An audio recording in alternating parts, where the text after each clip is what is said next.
अस्सलाम वालेकुम dear students.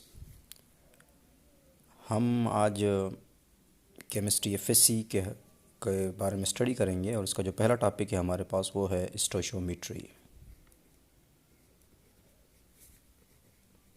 Chemistry first year, stoichiometry पहला टॉपिक है। फर्स्ट चैप्टर का पहला टॉपिक है स्टोइशियोमेट्री। हमने इसके बारे में आज स्टडी करनी है।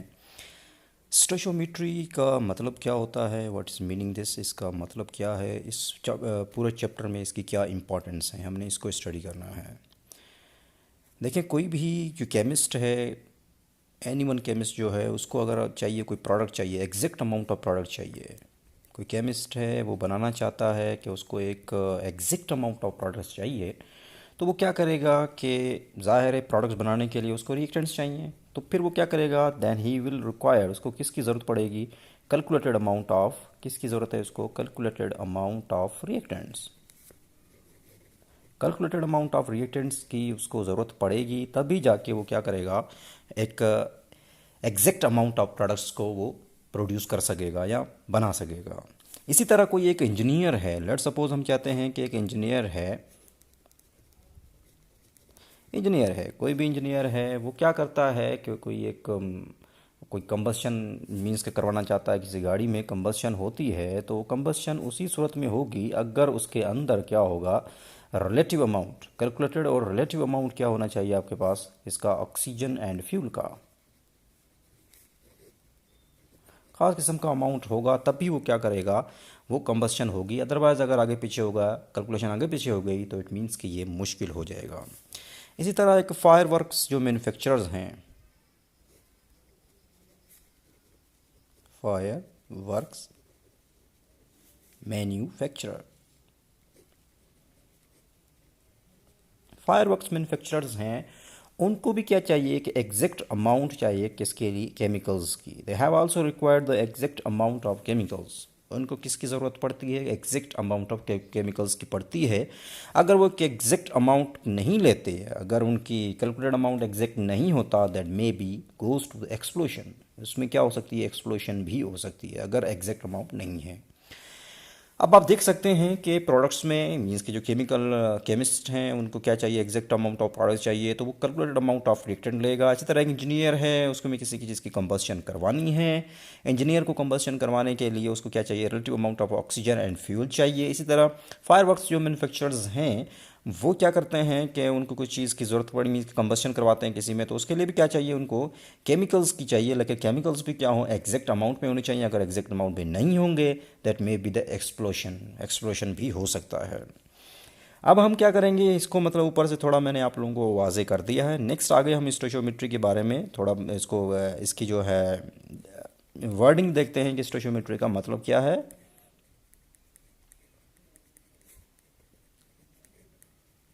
स्टोइशियोमेट्री जो है दैट इज़, ये जो है वो दो लफ्ज़ से बना है। स्टोइशियोमेट्री जो है that words comes from the Greek words, ये ग्रीक वर्ड से माखूज हुआ है लफ्ज़ स्टोइशियोमेट्री।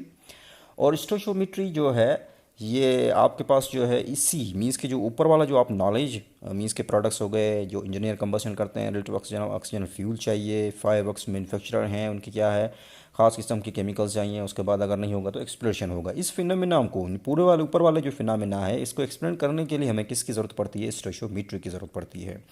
स्टोइशियोमेट्री क्या है, एक ग्रीक वर्ड है स्टोइशियो, जिसका मतलब ये दो अल्फाज से बना हुआ है, स्टोइशियो एंड मिट्री। स्टोशियोन एक का वर्ड है स्टोशियोन,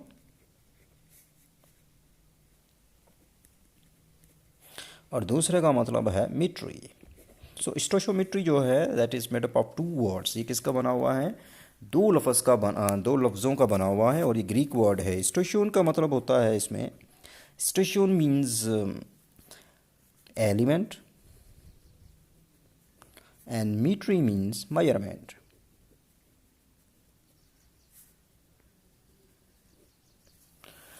क्योंकि हम बता चुका हूँ कि इसका खास किस्म का आपको अमाउंट चाहिए, दैट्स वाई जो किसी भी केमिकल रिएक्शन, कोई भी केमिकल रिएक्शन है,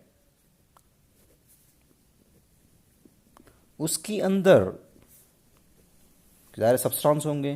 किसी भी केमिकल रिएक्शंस के अंदर जो सब्सटेंस होंगे, उसका जो रिलेटिव अमाउंट है, मीन्स के जो रिलेटिव अमाउंट है, the relative amount of substance, किसी भी केमिकल रिएक्शन के अंदर जो रिलेटिव अमाउंट ऑफ सब्सटेंस है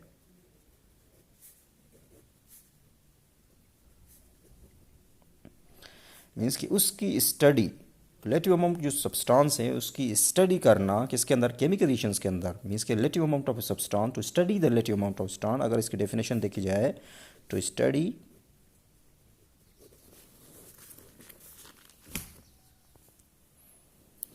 the relative amount of substance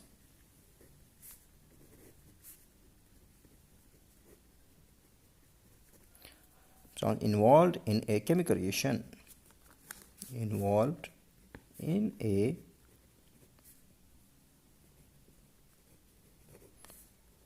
chemical reaction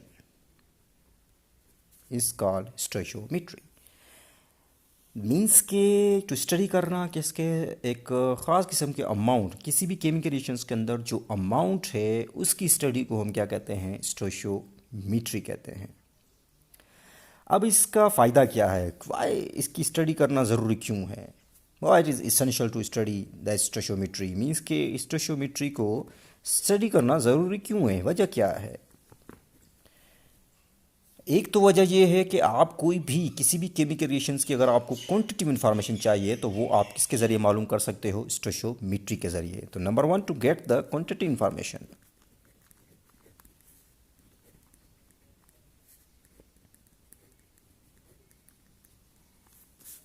to get the quantitative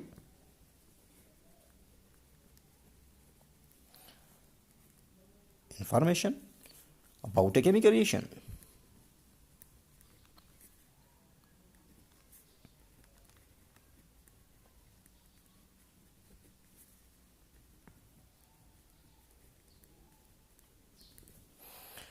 to get the quantitative information about a chemical reaction you need to study the stoichiometry। Other दूसरा इसका reason ये है कि to predict the yield of products, किसी भी means के कोई भी केमिकल है उसकी प्रोडक्ट की जो यील्ड है, यील्ड का उसको मतलब जो आखिर में प्रोडक्ट बनती है, उसको प्रिडिक्ट करने के लिए भी हम क्या कर सकते हैं, स्टडी कर सकते हैं stoichiometry.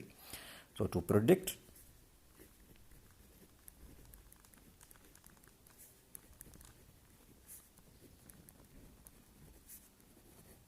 yield of chemical product. दोबारा हम समझा देता हूँ आपको कि ऊपर में मैंने आपको थोड़ा स्टोइशियोमेट्री से पहले मैंने आपको थोड़ी इसकी इंपॉर्टेंस बता दी कि कोई भी प्रोडक्ट है, मीन्स कि कोई भी केमिस्ट जो है वो प्रोडक्ट्स बनाना चाहता है तो उसके पास खास कैलकुलेटेड अमाउंट ऑफ क्या होना चाहिए, रिएक्टेंट होना चाहिए। अगर इंजीनियर है, इंजीनियर जो हैं वो क्या करना चाहते हैं कि फ्यूल एंड ऑक्सीजन की, मीन्स कि जब कोई भी इफ़िशिएंट कंबस्शन, इंजीनियर चाहते हैं कोई कंबस्शन हो वो इफ़िशिएंट उस सूरत में हो सकती है कंबस्शन अगर उनको फ्यूल एंड ऑक्सीजन का रिलेटिव अमाउंट ऑफ के बारे में मालूम होना चाहिए। तीसरा मैंने आपको ये बताया था कि जो फायर वर्क्स जो हैं, मैन्युफैक्चर जो हैं, उनको क्या चाहिए, एक कैलकुलेटेड अमाउंट ऑफ केमिकल्स, उनको क्या करना, क्या करते हैं, वो एक कैलकुलेटेड अमाउंट ऑफ केमिकल्स को मिक्स करते हैं। अगर वो कैलकुलेटेड अमाउंट जो है मिक्स करने में कोई गलती करते हैं तो वो वायलेंट एक्सप्लोशन हो सकता है।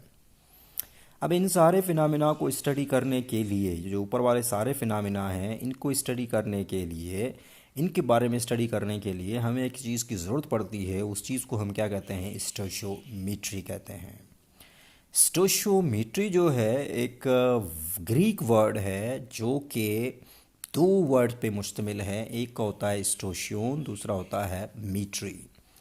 स्टोशियोन का मतलब होता है एलिमेंट एंड मीट्री का मतलब होता है मेजरमेंट, एलिमेंट एंड मेजरमेंट। तो अगर इसकी मीन्स के डेफिनेशन को पूरा कंपाइल किया जाए तो इसका मतलब ये निकलता है to study the relative amount of a substance involve in a chemical reaction. किसी भी केमिकल रिएक्शन में कोई सब्सटेंस जो है इन्वॉल्व हैं, कोई भी सब्सटेंस के अंदर शामिल है, अब उस सब्सटेंस के बारे में उसकी रिलेटिव अमाउंट को जानने के लिए या उसकी स्टडी करने के लिए हम उसको क्या कहेंगे, स्टोइशियोमेट्री कहेंगे। फिर बात आती है कि स्टोइशियोमेट्री क्यों ज़रूरी है, वजह क्या है, क्या ऐसा मतलब ज़रूरी है इसको स्टडी करने के लिए। एक तो ये है कि स्टडी करने के लिए तो हम किसी भी केमिकल रिएक्शंस हैं, कोई भी केमिकल रिएक्शन है, अगर हम उसकी क्वांटिटेटिव इन्फॉर्मेशन मालूम करना चाहते हैं, अगर हमें क्वांटिटेटिव चाहिए उसकी इन्फॉर्मेशन, तो हम किसको रुजू करेंगे, हम किसको देखेंगे, स्टोइचियोमेट्री के बारे में देखेंगे या उसके बारे में स्टडी करेंगे। दूसरा हम क्या कर सकते हैं, किसी भी केमिकल प्रोडक्ट है उसकी अगर हम यील्ड मालूम करना चाहते हैं, कोई भी केमिकल प्रोडक्ट है हम चाहते हैं कि उसकी यील्ड आए, तो उसको भी हम कहाँ से प्रेडिक्ट कर सकते हैं, हम उसको मालूम कहाँ से कर सकते हैं, थ्रू द स्टोइचियोमेट्री। अब इस पूरे फिनोमेना को हम एक एग्जांपल के ज़रिए समझेंगे ताकि आपका जो कंसेप्ट है वो मज़ीद क्लियर हो जाए। एग्जांपल हम लेते हैं, बहुत सिंपल सी एग्जांपल हम लेंगे ताकि आप लोगों को वो इजी समझ में आ जाए। लेट्स सपोज हम लेते हैं कि 2 moles of hydrogen gas and 1 moles of oxygen gas, 2 moles of hydrogen gas and 1 mole of oxygen gas combine to produce the 2 moles of steam। 2 moles of steam produce करते हैं, या आप इसको इस तरह भी कह सकते हो 2 molecules of hydrogen 1 molecule of oxygen combine 2 molecules of water to produce the 2 molecules of water।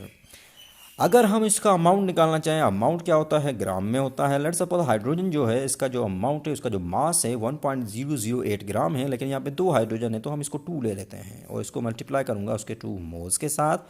Plus आपके पास ऑक्सीजन कितना है, मीन्स के 16 होता है और 2 मॉलिक्यूल्स हैं, 2 के साथ मल्टीप्लाई कर दो। नेक्स्ट आपके पास क्या है, वाटर का आपके पास 2 होता है, ऑक्सीजन 16 होता है, टोटल कितने हो गए, 18 हो गए और इसको 2 से मल्टीप्लाई कर दो। अब इसी तरह आप कैलकुलेट कर लो, 4 हो जाएगा प्लस ये हो जाएगा 32 और यहाँ पे आपके पास आ जाएगा 36 ग्राम। मीन्स के 4 + 32 कितना हो जाता है यहाँ पे आपके पास, सॉरी, आपके पास आ जाएगा दोनों साइड पे 36 एंड 36 आ जाएगा। दोनों साइड पे आपके पास क्या आ रहा है, 36 एंड 36 आ रहा है, 36 एंड 36 आ रहा है। अब हम इसका मतलब ये जो आप लोगों ने अमाउंट निकाला है किसी भी, ये जो अमाउंट है इस अमाउंट को हम क्या कहेंगे, इसके बारे में जो स्टडी करेंगे दैट विल बी, वो किस में आएगा, ये हमेशा किस में आता है, स्टोइचियोमेट्री में आता है। अब इसकी कैलकुलेशन से हमें एक तो ये पता चला कि अमाउंट दोनों साइड पे क्या होना चाहिए, सेम होना चाहिए। इट मीन्स कि law of conservation of mass must be obey. Law of, इस दौरान कैलकुलेशन के दौरान जब आप कैलकुलेट कर रहे हो तो law of conservation of mass, law of conservation of mass must be obeyed, इसको ओबे करे। दूसरा law of definite proportion, law of definite proportion that also obeyed, law of definite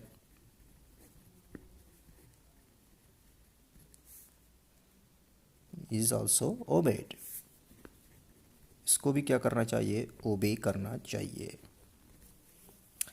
सो ये था लेक्चर अबाउट द स्टोइचियोमेट्री के बारे में। अब इसकी जो कंडीशंस हैं हम अज्यूम करेंगे, क्योंकि अगर वो कंडीशन हम अज्यूम नहीं करेंगे तो आपका ये वाला जो पोर्शन है 36 यहाँ दोनों साइड पे जो मास होगा, जो अमाउंट होगा वो सेम नहीं आ सकता। जब आप क्वेश्चंस कर रहे हो या कैलकुलेशन कर रहे हो उस दौरान आपने कंडीशंस को अज्यूम करना है। कौन कौन सी कंडीशंस आप लोगों ने अज्यूम करनी है, नंबर 1 अज्यूम ये है कि प्रोडक्ट्स जो हैं वो कन्वर्ट ना हो रिएक्टेंट्स में, the products does not convert into reactants, products does not convert into reactants, products जो है वो रिएक्टेंट्स में कन्वर्ट नहीं होनी चाहिए। दूसरा नो साइड रिएक्शंस, ये ना हो कि साइड वाले रिएक्शन भी उसको मुतासिर करेंगे, अगर साइड रिएक्शन हो जाएगा उसका अमाउंट चेंज हो जाएगा। फॉर एग्जांपल कोई गिलास में आप रिएक्शंस करवा रहे हो, ज़ाहिर है गिलास के अंदर उसकी अपनी जो इम्प्योरिटीज़ होंगी वो उसके साथ शामिल हो सकती हैं, इन्वायरमेंट में बहुत सारी इम्प्योरिटीज़ हैं इन्वायरमेंट के अंदर, वो उसके साथ अंदर शामिल हो सकती है। इट मीन्स कि आपका जो अमाउंट आएगा दैट विल बी द, वो क्या हो सकता है, बैलेंस, मीन्स कि इम्बैलेंस हो सकता है। दैट्स वाई तो एक तो आप लोगों ने क्या करना है, प्रोडक्ट्स जो है मीन्स के रिएक्शंस में भी मीन्स कि रिवर्सिबल नहीं होना चाहिए। अब इस तरह भी कह सकते हैं कि रिएक्शन जो है रिवर्सिबल ना हो, ज़ाहिर है रिएक्टेंट्स हमेशा प्रोडक्ट्स में चेंज हो, इरिवर्सिबल हो, और दूसरा नो साइड रिएक्शंस अक्कर। तो आप आज ये कैलकुलेशन कर रहे होंगे तो आप लोगों ने इस कंडीशंस को आप लोगों ने अज्यूम करना है कि ये अज्यूम हमने कर लिया है कि इसमें कोई साइड रिएक्शंस नहीं है और कोई भी जो है इसके अंदर जो है वो रिएक्शन जो है हमारे पास वो कौन सा है, इरिवर्सिबल है, ना कि रिवर्सिबल। ये था आज का हमारे पास का लेक्चर। नेक्स्ट लेक्चर हम इंशाल्लाह कल देखेंगे।